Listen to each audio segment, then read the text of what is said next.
Estimados televidentes, últimas noticias. Esta mañana, 17 de septiembre del 2011, el gobierno cede ante las manifestaciones de los indígenas del Tignis, quienes en una marcha sin precedentes desde la ciudad de Trinidad, capital de Beni, hasta la ciudad de La Paz, manifestaron su disconformidad con la construcción del tramo 2 de la carretera Villa Tunari-San Ignacio de Moxos. El gobierno promulgó una ley de intangibilidad del Parque Tignis que detiene las obras de construcción del tramo 2 de la carretera que comunicaría los departamentos de Beni y Cochabamba.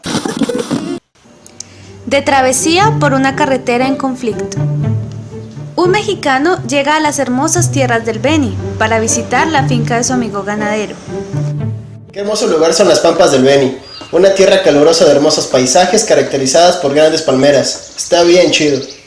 Mientras tanto, en la finca, Henry, el ganadero, se preparaba para ir a recoger a su amigo Osvaldo, el mexicano, quien lo esperaba en la terminal de buses de la capital beniana en la ciudad de Trinidad. Ay, me acuerdo que ahora llega mi amigo Osvaldo, pero lamentablemente la carretera hacia Trinidad está en malas condiciones por las fuertes lluvias. De todas maneras iré en la camioneta. En el transcurso del día, Henry va por Osvaldo a Trinidad y a su regreso se detienen en San Ignacio de Moxos. Entonces, Osvaldo pregunta: Compadre, qué bueno verte de nuevo. Gracias por venir a recogerme, sobre todo considerando que la carretera está en pésimas condiciones. A propósito, ese camino tan ancho que se ve por ahí, ¿hacia dónde va, güey? Te comento que esa es la nueva carretera que el gobierno espera construir para comunicar el departamento del Beni por Cochabamba. Esto a través de los municipios de Villa Tunari y este municipio donde nos encontramos. Te explico.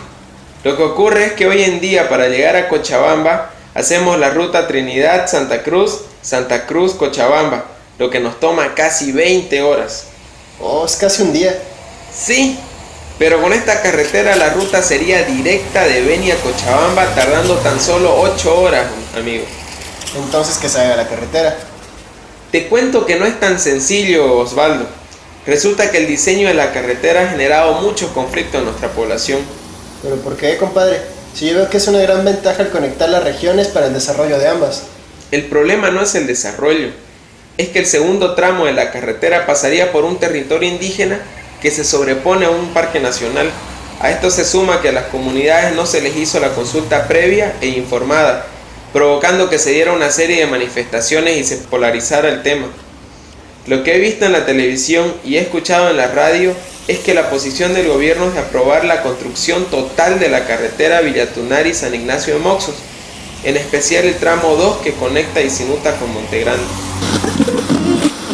Estimados radioescuchas, en las últimas noticias, el interés del gobierno es la construcción de la carretera para propiciar la integración del país y facilitar el desarrollo regional de los departamentos de Beni y Cochabamba. Además, desea generar la reivindicación histórica y propiciar la unión de la Amazonía beniana con el occidente del país a través del departamento de Cochabamba.